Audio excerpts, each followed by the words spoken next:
शङ्कर उवाच मातः परात् परे देवी सर्वज्ञानमयीश्वरी कथ्यतां मे सर्वपीठ शक्ति भैरव देवता।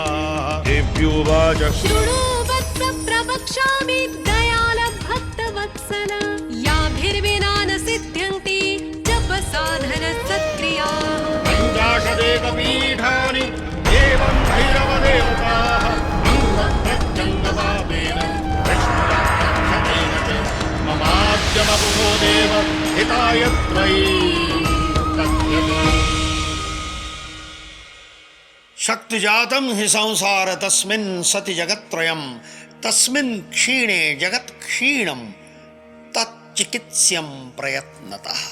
अर्थात ये संसार शक्ति के कारण ही है, शक्ति से ही इन तीनों लोकों का निर्माण हुआ है और शक्ति के ही तिरोभाव और शक्ति के क्षीण होने से ही जगत में अत्यंत अभाव प्रतीत होता है। सरल भाषा में अगर कहा जाए तो संसार शक्ति के कारण ही है और यदि ये नष्ट भी होता है संसार तो वो भी शक्ति के कारण ही होता है।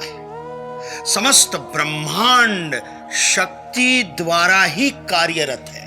ये सृष्टि जो चल रही है वो शक्ति के कारण ही। मनुष्य की बुद्धि शक्ति के विषय को समझ सके इसलिए उसे देवी का रूप दिया गया है। शक्ति अपने मूल स्वरूप में समस्त संसार में व्याप्त है।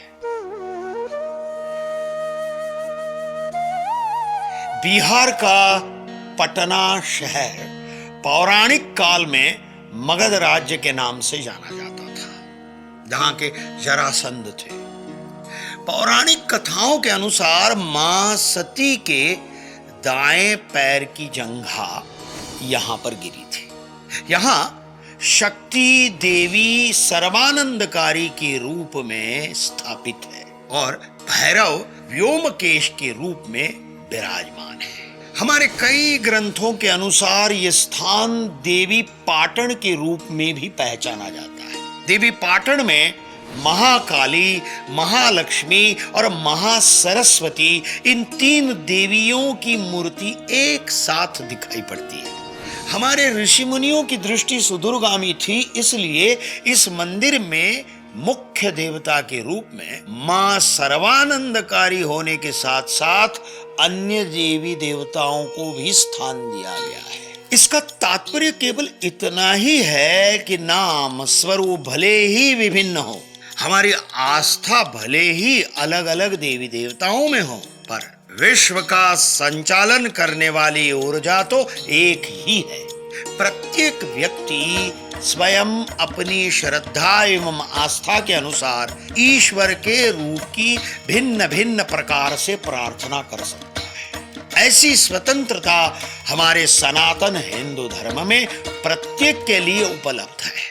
मित्रों, भक्तजनों की ऐसी मान्यता है कि पटना में स्थित ये मंदिर शहर की रक्षा करता है और इस मंदिर की मुख्य देवी भगवती पटनेश्वरी के नाम से जानी जाती है। शहर का नाम पटना भी इसी देवी के नाम पर ही रखा गया है। पटना के इस मंदिर की एक ऐसी मान्यता भी है कि जो नवदंपति यहाँ दर्शन करने आते हैं उनके दाम्पत्य जीवन में हमेशा खुशियों का प्रवाह सदैव बना रहता है। श्रद्धा और आस्था से इस शक्तिपीठ में जाने वाले प्रत्येक व्यक्ति को यहाँ की दिव्य ऊर्जा का अनुभव निश्चित रूप से होता ही है। इसलिए मित्रों, प्रत्येक देवी भक्त के मन में ये तीव्र इच्छा उत्कंठा होती ही है कि वो भी बिहार में पटना के इस शक्तिपीठ सहित सभी 51 शक्तिपीठों का दर्शन करें